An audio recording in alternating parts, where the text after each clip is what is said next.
Berikutnya, babun at-ta'nu fil ansab. Bab mencela nasab. Nasab itu garis keturunan. Qala haddatsana Abu Asim an Ibni Ajlan an abihi an Abi Hurairah. Imam Bukhari berkata telah menceritakan kepada kami Abu Asim dari Ibnu Ajlan dari ayahnya dari sahabat Abu Hurairah. Anil Nabi sallallahu alaihi wa ala alihi wasallam, dari Nabi sallallahu alaihi wasallam qala syukbatani la tatrukuhuma ummati. Kata Nabi, ada dua cabang, ya. Ada dua cabang. La tatrukuhuma ummati, di mana umatku tidak mampu meninggalkan kedua. Dua cabang ini, dua cabang yang memang membahayakan. Umatku tidak mau meninggalkan keduanya, atau tidak mampu meninggalkan keduanya. Apa itu? An-niyahatu wa ta'na fil anta. Niyahah, perbuatan merasati mayit, kemudian at-ta'nu fil ansab, mencela nasab. Ini dikampaikan oleh Nabi Shallallahu alaihi wa ala alihi wasallam sekian abad yang lalu. Sampai sekarang, yang namanya meratati mayit itu terus terjadi. Dan yang namanya mencela nasab juga tetap terjadi. Ini menunjukkan bahwa benar apa yang dikatakan oleh beliau Shallallahu alaihi wa ala alihi wasallam, bahwa dua cabang ini tidak ditinggalkan oleh umatku.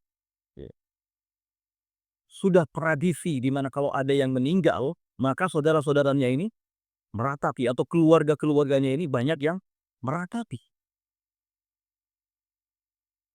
Padahal an-niyahatu 'alal mayyit, meratapi mayit, ini merupakan kebiasaan jahiliyah.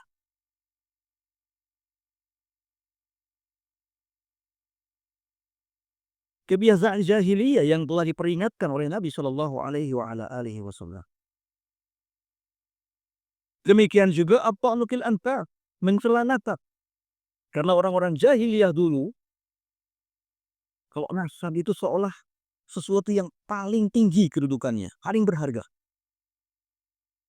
Orang kalau tidak mengenali nasabnya, sebaik apapun, sesoleh apapun, tidak ada harganya di mata mereka.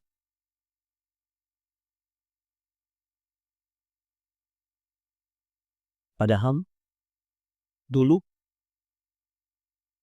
para salaf banyak yang mereka dari segi nasab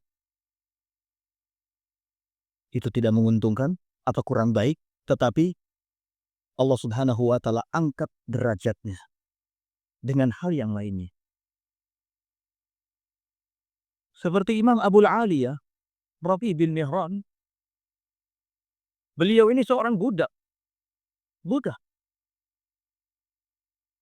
tidak memiliki kejelasan soal atak.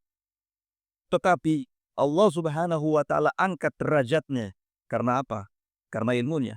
Hafid, alim, seorang hafid, seorang alim, terpanjang, terhormat di mata manusia, bukan karena nasabnya, tapi karena hal yang lain. Semua ini membuktikan kejelekan keyakinan kaum jahiliyah, bahwa nasab itu bukan segala-galanya. Bukan sesuatu yang bisa mengangkat derajat seseorang atau bahkan merendahkan derajat seseorang.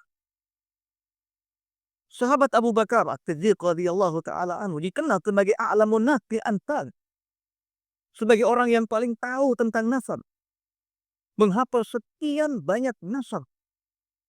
Tetapi beliau Shallallahu alaihi wa ala alihi wasallam tidak menonjol karena pengetahuannya itu. Justru menonjol dari sisi yang lainnya. Nyarit kalau ketika kita membahas tentang perjalanan hidup sahabat Abu Bakar tidak disinggung soal itu. Justru disinggung soal keutamaan-keutamaannya dalam hal ilmu, dalam hal ibadah, dalam hal perilaku, dan seterusnya. Padahal kalau kita ingin melihat sisi kehidupan yang lainnya, beliau orang yang dikenal a'lamun nas bil ansab, paling tahu tentang nasab orang-orang. Karena itu, sekali lagi, ikhwan fillah rahimakumullah, nasab bukanlah segala-galanya. Maka kita tidak perlu mencela nasab kita sendiri. Ya. Kita tidak perlu mencela nasab kita sendiri atau merendahkan orang lain dari segi nasabnya. Apalagi Allah Subhanahu wa taala pun sudah mengingatkan kepada kita, inna akramakum indallahi atqakum. Sesungguhnya yang paling mulia di antara kalian itu adalah yang paling bertakwa, bukan yang paling baik nasabnya. Karena pengaruh nasab ini, banyak orang yang kemudian menisbatkan dirinya kepada keluarga Nabi. Saya termasuk keluarga Nabi, saya termasuk keluarga Nabi, saya termasuk ahli bait Nabi. Banyak orang yang stop. Ini karena apa? Karena pengaruh nasab. Ya. Anggapannya nasab adalah sesuatu yang bisa membuatnya terhormat. Ya. Anggapannya nasab adalah sesuatu yang bisa membuatnya dihormati, dikenal, diagungkan, dimuliakan. Padahal tidak demikian. Bahkan kalau dusta, maka dosanya besar. Nah, dosanya besar. Melalui hadis ini, Nabi Shallallahu Alaihi Wasallam mengingatkan kepada kita agar berupaya meninggalkan dua tradisi ini, tradisi jahiliyah yang diistilahkan oleh Nabi dua cabang. Cabang yang menjerumutkan, membahayakan. An-niyahatu wa ta'na fil an. Niyahah, meratapi mayit, dan mencela nasab.